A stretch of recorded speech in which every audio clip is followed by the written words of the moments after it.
Buenas tardes. Continuamos con Cartas de Cartay. Esta tarde vamos a hablar sobre el cerebro mentiroso. Todo el mundo sabe lo que es una mentira, ¿no? O por lo menos una mentira, y todo el mundo la ha dicho, ¿no? Es una materia que conocemos todos, porque todos hemos dicho en algún momento en nuestra vida una mentira.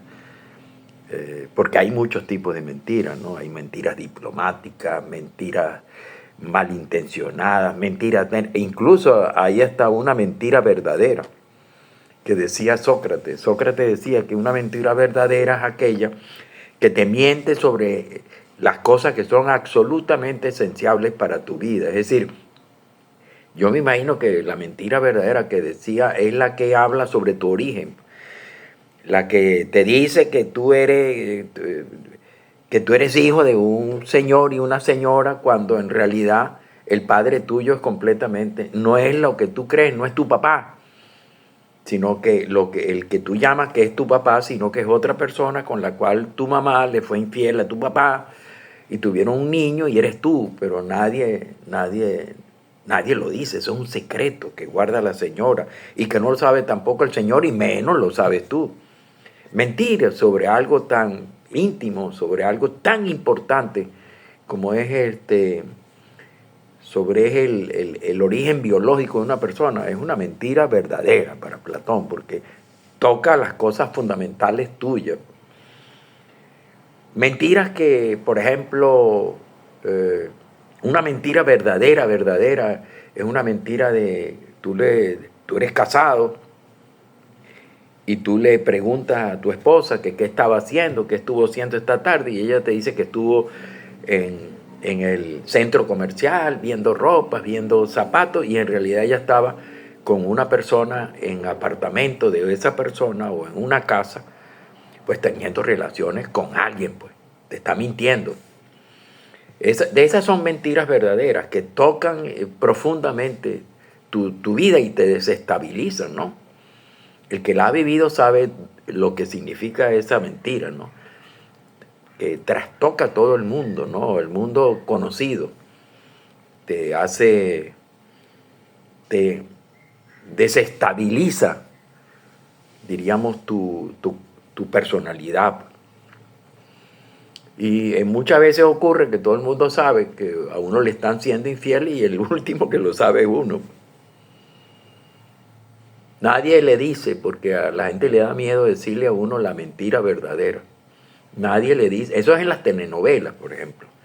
En las telenovelas siempre hay un secreto guardado, que es quién es el padre biológico de uno de los protagonistas, y eso no lo sabe nadie sino la mamá, y es un secreto que tarda 8 capítulos en desentrañarse y revelarse la identidad. Y por supuesto, eso hace, bueno, que esa mentira verdadera, pues, pero en realidad al lado de la mentira verdadera hay muchas mentiras. Yo, por ejemplo, he dicho muchas mentiras. Mentiras en mi vida, que no mentiras verdaderas. Yo nunca he dicho, nunca he tenido ninguna participación en una mentira verdadera, ¿no? Y si yo la tuviera, pues en realidad sí la he tenido. Yo he sabido que sabido que tengo amigas que han sido, que yo soy amigo de sus esposos, y ellas algunas veces soy incapaz de decirle la verdad del comportamiento de lealtad de su esposa. Yo me siento culpable, pues.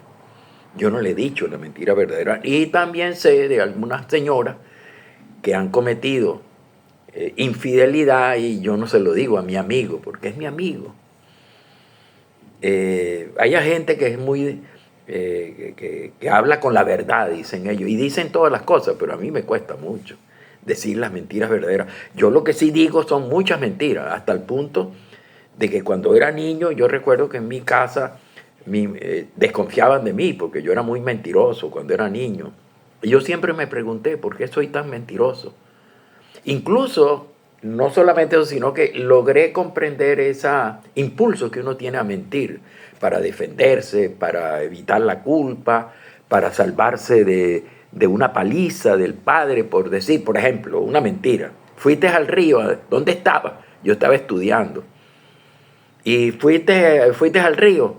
a nadar mientras tú dices que estabas estudiando, paraba el brazo y le hacía a la mamá para ver si le quedaba a uno una raya en la... y con el cual ella descubría que uno estuvo en el río bañándose. Entonces, no me mientas, no me digas mentiras. Bueno, yo he estado muy cerca de gente mentirosa también, pero son mentiras pequeñas. La vida está llena de pequeñas mentiras. Uno dice pequeñas mentiras para quedar bien. Uno dice pequeñas mentiras como para reírse un poco. Son mentiras pícaras, no son mentiras verdaderas. No, por supuesto, ya eso es otro nivel. Yo tengo amigos ya muertos que yo quería muchísimo. Tanto lo quería o tanto lo apreciaba que incluso yo rezo por el alma de ese amigo. A él le decían mentirita. Él venía de un estado diferente al mío, y yo le tenía mucho cariño a su esposa y mucho cariño también tenía 2 hijos, mucho cariño a sus 2 hijos. Los vi cuando eran pequeñitos, los vi crecer. Aunque yo no era el mejor amigo de él, yo lo apreciaba muchísimo. Él tenía amigos más queridos para él que yo, pero sin embargo, yo a él le tenía mucho cariño. Y le decían mentirita, y cada vez que le decían mentirita delante de mí, yo me molestaba y decía que no, él se llamaba Javier. Y yo decía, no, Javier es... Y efectivamente yo pensaba en esos momentos que Javier era una de las personas más inteligentes de las que yo había conocido, de las que tenía mayor argumento para defender una posición. Y no era que decía mentiras para mí, sino que se defendía muy bien. Bueno, la gente que estaba a su lado, que lo conocían desde que era pequeñito, decían que era un mentiroso redomado, o sea, una persona que era muy mentiroso. Y ese también era yo, me imagino, yo era mentiroso redomado. Y siempre me pregunté por qué yo era tan mentiroso. Después descubrí de que hay algunas personas que tienen tendencia a la mentira, por razones, diríamos, de vocación, como los escritores. Por ejemplo, Vargas Llosa, él dice que él, como escritor, es una persona que miente y era como un buitre que está buscando siempre la miseria humana para, bueno, para exponerla como el elemento fundamental de una novela, ¿no? Una novela está llena de mentiras. Una novela que no diga mentira o un novelista que no sea mentiroso, pues un novelista que no produce la atracción para el público como un novelista que diga mentira. Por ejemplo, hay una novela clásica, diríamos, de García Márquez que se llama Crónica de una muerte anunciada, que es una mentira permanente. Desde el principio de la novela es una mentira. Es una novela de mentiras porque todo el mundo sabe lo que es la verdad dentro del pueblo, pero nadie le dice al protagonista que lo van a matar. Nadie, todo el mundo le miente descaradamente. Y nadie le dice que lo van a matar, lo cual convierte una mentira simple en una mentira verdadera, que está en juego la vida de uno. Bueno, yo creo que yo era mentiroso desde que era pequeño porque yo tengo una frustración, pues, que es la frustración del que quiere ser novelista y no lo pudo porque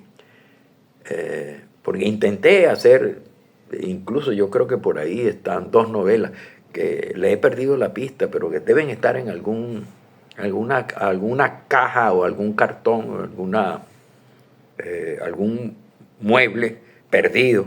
2 novelas que yo pensaba que eran novelas que incluso me gustan mucho, pero nunca las publiqué porque estaban llenos, por supuesto. Son obras de ficción, es decir, por definición una novela es una obra de ficción, una obra de mentira, no es la real, a pesar de que la historia incluso tiene mentiras, tiene lo que se llama falsos recuerdos, ¿no? Bueno, para empezar allá a hablar sobre la mentira, podemos decir que la mentira es una declaración falsa hecha de una manera deliberada con el propósito intencional de engañar a otro, a la otra persona. Muchas veces se engaña de una manera, diríamos, de de una manera aviesa, de una manera con muy mala intención, ¿no? Yo nunca he dicho esas mentiras con muy mala intención, incluso decía mentiras y luego al poco tiempo llegaba y le decía al pretendidamente víctima de la mentira, le decía, no, es mentira, es mentira. Por ejemplo, son las mentiras tontas que uno dice en la vida cotidiana, con los amigos. Pues. Por ejemplo, tenía un amigo que le decía yo, por ejemplo, preguntó por mí, él estaba enamorado de una muchacha y entonces la muchacha era mi amiga y yo le mentí, le dije que ella siempre me preguntaba por él y me ha dicho que el amigo le caía muy bien, ¿no? Era mentira. Pero yo inmediatamente, el tipo se ilusionaba, yo me reía y jugaba con él y después le decía, no, no es mentira, no me dijo nada esa muchacha, me creaste una ilusión. Eso forma parte diríamos, de las relaciones amistosas, ¿no? Que uno siempre se dice pequeñas mentiras. Pequeñas mentiras es que, por ejemplo, tú estabas con fulanito de tal, uno encubre al amigo. Son mentiras, diríamos, de defensa del amigo, ¿no? Por supuesto, uno se vuelve cómplice de la mentira, ¿no? Ahora, ¿qué es lo que sucede con son mentiras que tú creas intencionalmente, ¿no?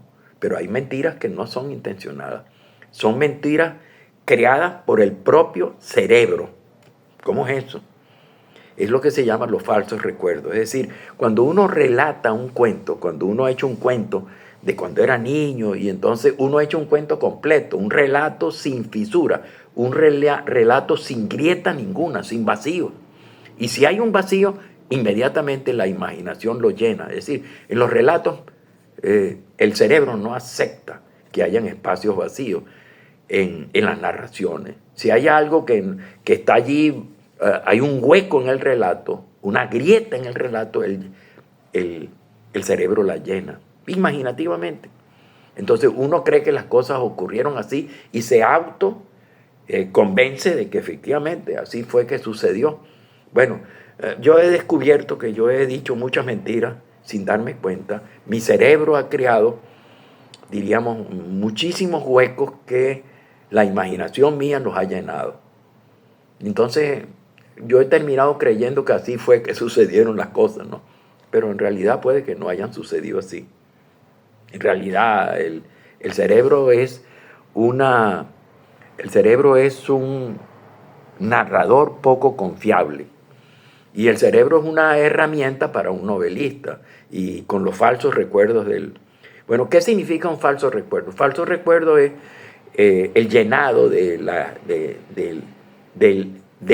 lugar que no corresponde a una verdad, o sea, un hueco en un relato que el cerebro llena. ¿Por qué? Porque toca lo que se llama la corteza, el córtex frontal, lo que se llama el sistema límbico, y afecta al hipocampo y afecta la emoción, modificando, diríamos, los elementos constitutivos de la memoria y de las emociones. Entonces uno miente.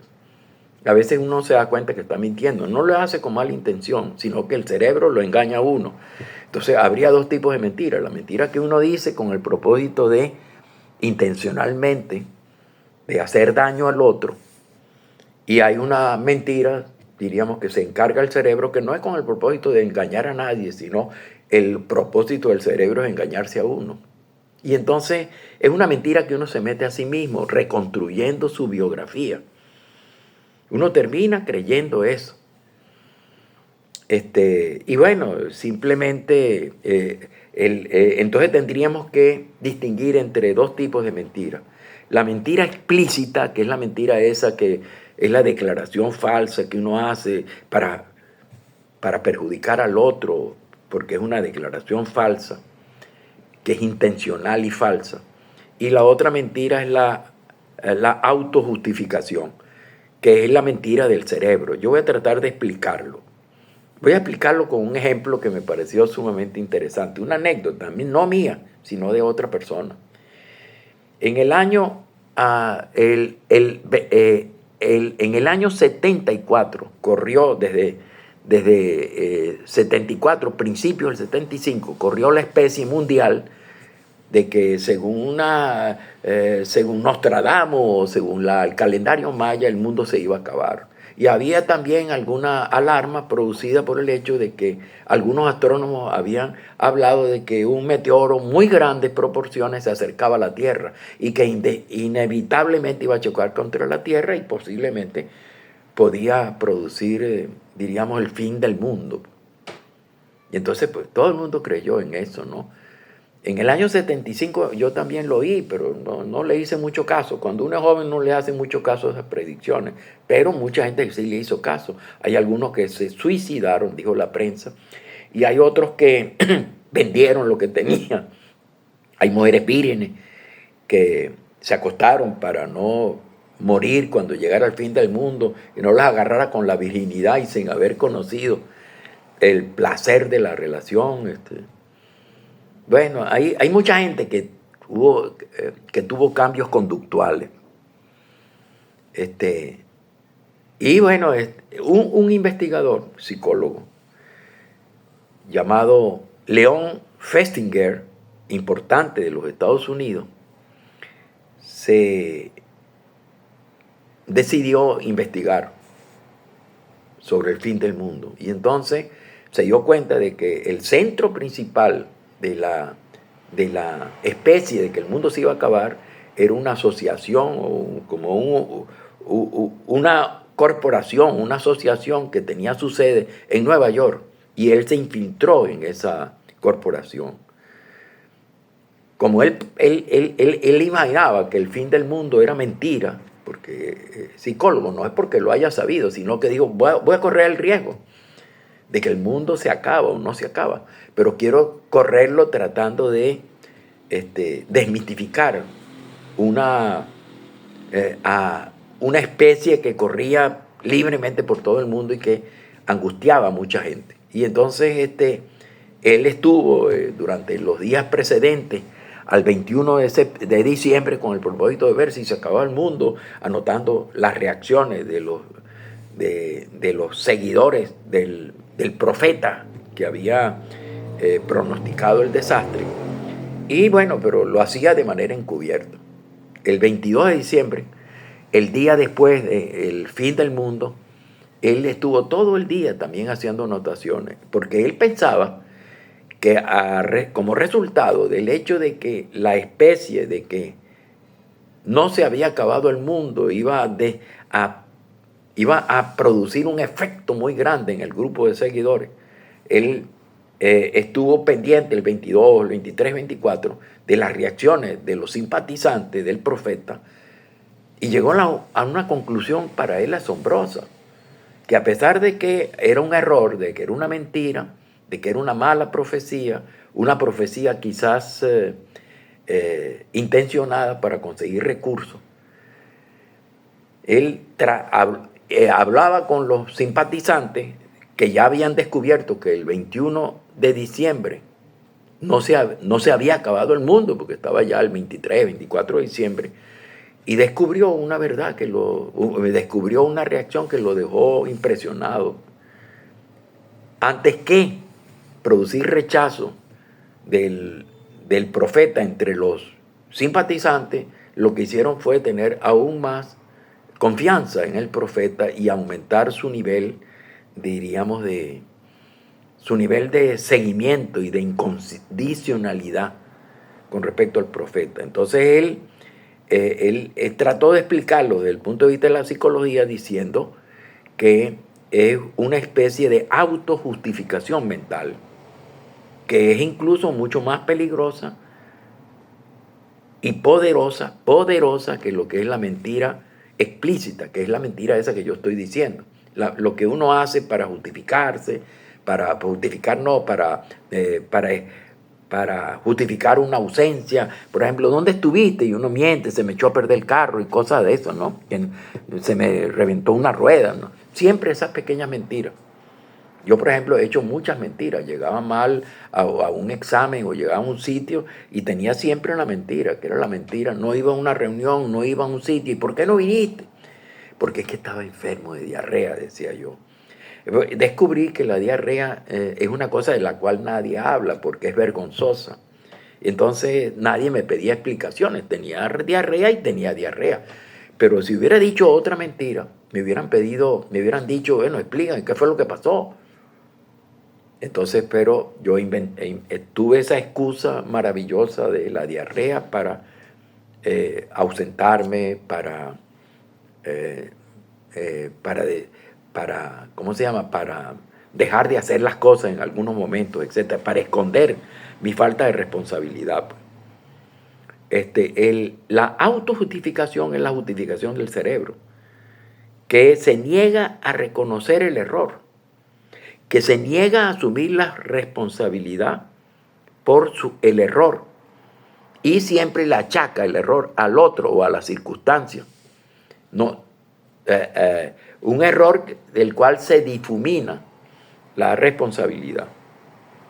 Entonces, ¿por qué? Porque el hipocampo y la amígdala, responsables de la memoria a corto, a mediano y largo plazo, y responsable de las emociones, es el centro, la amígdala, el centro de la emoción, pues simplemente autojustificaba la mentira, pero no gratuitamente. Lo autojustificaba, pero había un castigo. El castigo era que se creaba un sentimiento de culpa. Y después descubrieron la neurociencia que en la medida en que uno decía mentiras y mentiras y mentiras, era reiteradamente mentiroso, el sentimiento de culpabilidad y de vergüenza creado por haber dicho una mentira se iba reduciendo, se iba reduciendo. Incluso se iba como difuminando. Y ya uno no sentía, diríamos, grandes problemas, vergüenza ni culpa de decir una mentira. Uno se quedaba se hacía, diríamos, habitualmente mentiroso. Y así sucedía con mucha gente. Quizás eso fue lo que a mí me pasó. Pero después comencé a darme cuenta de que la mentira mía obedecía a otras razones. Quizás al hecho de que, sin darme cuenta, yo quería ser novelista y me estaba como preparando para la mentira ficcional, la mentira, diríamos, como oficio literario. Pero, por supuesto, la mentira tiene una justificación del cerebro para tratar de sobrepasar el problema de la culpa y de la vergüenza. Es precisamente, es involuntaria y se convierte en vez de mentira, en un falso recuerdo. Entonces, hay dos tipos de recuerdos. Uno es la mentira, hay dos tipos de mentira. La mentira intencionada, que es voluntaria, creada voluntariamente y conscientemente para engañar a otro. Pero hay también una mentira que es el falso recuerdo, que ocurre cuando la memoria se mezcla con la imaginación y los espacios vacíos, los huecos de los relatos y de la memoria de uno mismo se llena automáticamente apelando a la imaginación. Entonces, porque la mentira activa pues zonas de la corteza prefrontal, el sistema límbico y que está conformado por el hipocampo y la amígdala, tratando de justificar la invención que uno hace. En vez de decirlo mentira, lo podemos llamar invención. Son hechos inventados por la imaginación. Pero no es una mentira deliberada, no es una declaración falsa con el propósito de engañar a otro. No lo está engañando. Es una forma de responder a las propias necesidades. Pero el sistema, el cuerpo, cuando uno dice esa mentira, pues por supuesto tiene unas reacciones fisiológicas. ¿Cuáles son esas reacciones fisiológicas? Por ejemplo, ustedes ven acá, miren, aunque yo cierre los ojos, si ustedes se dan cuenta y me miran los ojos, ustedes ven cómo hay un movimiento ocular. Cuando uno dice mentira, aumenta el movimiento ocular. Aumenta la sudoración, aumenta las palpitaciones, las palpitaciones cardíacas, aumenta la tensión arterial, aumenta la sudoración, también aumenta la respiración, se vuelve más agitada. En la medida en que van pasando y ya se va diríamos, va bajando los niveles de culpabilidad, pues se van restableciendo, diríamos, la normalidad fisiológica. Pero uno las tuvo. ¿Y para qué se produce eso? Porque uno no le puede mentir al cuerpo de manera impune. Uno miente, o el cuerpo miente, perdón, el sistema, el cerebro mienta, pero deja huellas de esa mentira. Ahora, ¿qué es lo que sucede? Eso lo han descubierto mucha gente. Hay personas que trabajan sobre esto y saben que cuando uno levanta los ojos, levanta los ojos y mira a la izquierda, uno está mintiendo. Cuando uno levanta los ojos y mira a la derecha, uno está diciendo la verdad. Cuando uno, por ejemplo, si ustedes me miran a mí, ustedes se dan cuenta, yo me he mirado y me doy cuenta que yo repetidamente me toco la nariz. Me toco acá.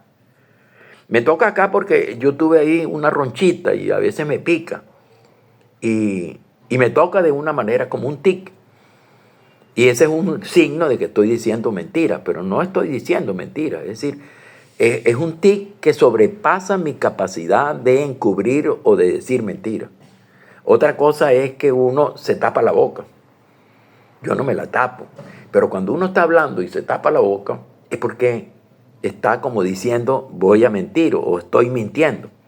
Otra forma de mentir es tocarse el cuello. Uno se toca el cuello como tratando de evitar que salgan las palabras que evidencian la mentira. Es decir, hay una serie de reacciones fisiológicas como lo que yo estaba diciendo, sudoración, movimiento continuo de los párpados y de los globos oculares,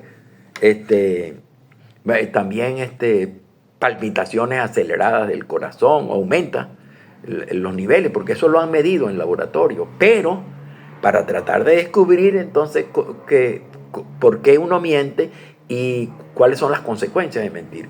Se ha hecho, y eso es muy importante, porque hay mentiras que son muy importantes. Por ejemplo, cuando se está investigando un robo, se está investigando un asesinato, es necesario establecer la verdad. O sea, hay que saber cuál es el asesino. Entonces, si uno interroga al sospechoso de asesinato y él le dice la mentira, uno tiene que acostumbrarse a fundamentar su sospecha. ¿Cuáles son las reacciones de la persona, del asesino para... él dice, siempre está negando el hecho, la comisión delictiva, pero los investigadores tienen formas de, diríamos, de ir fundamentando la culpabilidad, pues diciendo, este señor está mintiendo, no está diciendo la verdad. Ahora bien, y hay por supuesto técnicas como el polígrafo, lo que se llama el detector de mentiras, que le ponen a uno una cantidad de aparatos conectados al cerebro y conectados al cuerpo, que lo que están es diciendo, eso que yo están es hablando la manera como el cuerpo responde sin que el individuo se dé cuenta cuando dice la mentira. Y entonces cuando dice la mentira, esa cantidad de cosas que él tiene pegado al cerebro, al cuerpo, al corazón, o sea, la parte de el cuerpo ligado con el corazón, él lo va, ¿cómo se llama? Va reflejando en pulsaciones, en reacciones fisiológicas, sudoración, lo que fuera, se le seca la boca. Él va, diríamos, reflejando su culpabilidad porque no puede controlar las reacciones. Pero ¿qué es lo que sucede? Que la neurociencia ha descubierto que los polígrafos no son exactos. Hay personas que dicen tantas mentiras o se han acostumbrado que la dominan. Y ya lo que es la reacción fisiológica, la actividad del sistema límbico, la actividad de la amígdala, la actividad del hipocampo y la actividad corporal, ya no refleja, diríamos, como una persona que no esté acostumbrado y no pueda manipular los signos. Hay personas que logran incluso ganarle al polígrafo cuando son sometidos al examen del detector de mentiras. Entonces, ahora los investigadores ahora utilizan como formas híbridas de detección de la mentira el polígrafo, que no es completamente, no es absoluto, que no es, que puede ser, diríamos, manipulado. Y también vean la manera como la persona se sienta, cuando habla, cómo se incorpora, el movimiento de los ojos, los gestos que él hace. Es decir, ellos hacen como una especie de resumen de los resultados del polígrafo con los resultados de la observación directa. Y por supuesto, hay también formas, como por ejemplo en las palabras. Cuando una persona se siente acusada y cree que está siendo acusada y quiere defenderse de la acusación, comienza a repetir frases enteras donde él trata de justificarse. Por ejemplo, ¿ustedes creen que yo hice eso? Yo nunca haré eso. Yo soy una persona que tiene principios. Es decir, los mentirosos son compulsivamente mentirosos y entonces ellos crean estructuras verbales para tratar de salir del apuro y evitar que los investigadores descubran la verdad.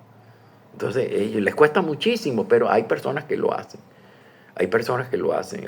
Hay frases repetitivas, por ejemplo, yo jamás haría eso, lo juro. Es decir, o empiezan rápidamente a tratar de explicar que ellos no son asesinos, que ellos son unas buenas personas. Si usted ve que hay un criminal o una persona que es un ladrón y que se ha robado grandes cantidades de dinero, lo primero que hace es decir, yo soy una persona, diríamos, inmaculada. Yo tengo principios.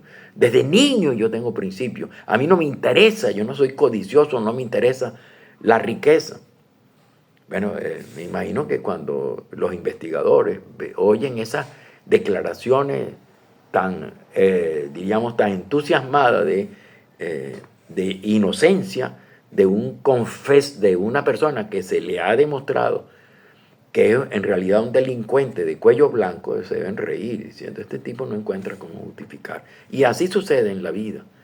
Hay personas que hablan por eso es que dicen que no solamente uno tiene que ser inocente, sino también para ser inocente. La mujer del César no solamente tiene que ser una persona moralmente intachable, serlo y también parecerlo. Hay personas, bueno, que hablan como que si no hubiesen cometido un engaño, ¿no? Pero en realidad son personas que cometen permanentemente engaños y se han acostumbrado a engañar a los demás, porque en la medida que uno es habitualmente mentiroso, las reacciones del cuerpo se van desvaneciendo.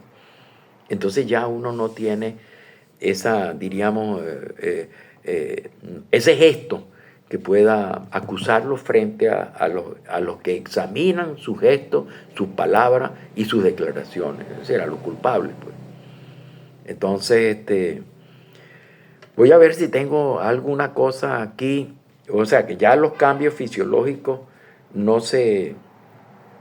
ya uno puede controlar. Por ejemplo, ahí estoy diciendo que yo me toco mucho la nariz y estudiando para este video, pues yo dije, ¿cómo es posible? Yo me iba tocando la nariz porque me llamaba la atención. Quiere decir que eso es un gesto de alguien que está diciendo mentira y yo no estoy diciendo mentira. Esa es otra cosa que los mentirosos dicen, yo no estoy diciendo mentira. Yo lo juro que no digo mentira. Desde niño yo no digo mentira. Y entonces me estoy dando cuenta que ya yo tengo varios gestos de culpabilidad o de mentiroso, por ejemplo, como defenderme de que yo no digo mentira, de que yo me toco la nariz, y muchas veces yo me froto los ojos. Sí, me quito los lentes y hago así, me froto los ojos porque la luz me produce los ojos cansados de tanto trabajar y fijo en una pantalla, pues por los ojos se irritan. Entonces yo me los limpio, yo me los froto. Pero es también otro signo de que yo estoy diciendo mentiras. O sea que ya yo tengo ahí por lo menos 3 signos. Y por supuesto, no tengo nada que ocultar, dicen los mentirosos. No recuerdo haber dicho eso. Créeme que yo jamás haría eso. ¿Por qué yo habría de mentir? ¿Cuál es la razón que yo tengo de mentirle mentiras a ustedes? Y dice también expresiones gramaticales como para ser honesto, o te lo juro, no tengo nada que ocultar, etcétera. Pero sí, efectivamente, es como dije yo, un redomado, o sea, una persona que es escandalosamente mentiroso. Y a veces yo digo, bueno, ¿seré yo escandalosamente mentiroso? O yo estoy autoconvencido de que yo miento, porque yo lo que soy es un novelista frustrado, una novelista que es profesor universitario y escribe sobre historia de alimentación porque no tiene quizás el talento, la capacidad, la habilidad de ser novelista. O sea, o no me lo he propuesto, o me da miedo al fracaso. Pero además de otra cosa, por último, la neurociencia explica que el cerebro es perezoso. Es decir, el cerebro se conforma con las primeras impresiones y no indaga mucho. Entonces, él funciona mucho con la primera impresión, o sea, con el golpe con lo que se llama el amor a primera vista o la primera impresión. Entonces, en vez de someter una impresión a examen, evitando los sesgos mentales o los sesgos cerebrales y investigar a profundidad una persona para tener una idea más clara de lo que es la persona que acaba de conocer. Bueno, ya vi. Bueno, no les digo más mentiras. Bueno, nos vemos entonces en la próxima. Pero yo me imagino que ya ustedes están enterados de que cuando les mientan, bueno, depende, porque cuando uno vive solo, cuando uno no tiene esposa, cuando uno no tiene necesidad de estar diciendo mentiras. Buena parte de las mentiras son mentiras útiles. Por ejemplo, cuando uno es casado y uno tiene una relación extramatrimonial, uno miente. ¿Le mienten o uno miente? Cuando uno trabaja en una empresa, cuando llega tarde, uno mete una mentira, que lo llaman pretexto o excusa, que es una mentira. Cuando uno está, diríamos, seduciendo a una mujer, uno le mete mucha mentira. Y yo me río porque efectivamente se le mete mentira. Uno se presenta como el más grande caballero de la humanidad y en el fondo lo que es un, diríamos, es un machista que no tiene remedio. Uno dice que no es casado y no solamente que es casado, sino que tiene como 8 o 10 hijos. O sea que uno miente. No, la mentira es una mentira que tiene un propósito. El propósito es seducir a una mujer. Pero claro, después que ha logrado conquistarla, seducirla y acostarla, ya uno pierde, diríamos, esa necesidad imperiosa que tiene de mentirle a esa mujer.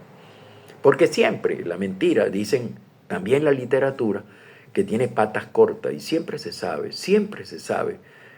en esas pequeñas mentiras. Incluso las mentiras que se hacen en cargos oficiales siempre se descubre que al ladrón, al que se ha apropiado de los tesoros públicos, el que ha robado el ministerio donde trabaja, siempre se sabe cuando hay un propósito deliberado de descubrir el mentiroso.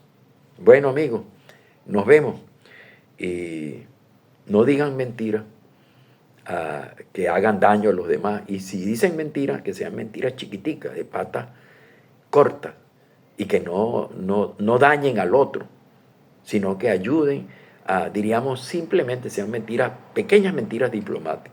Nos vemos entonces en la próxima. Le estoy haciendo gesto de mentiroso. Nos vemos en la próxima Carta de Cartay.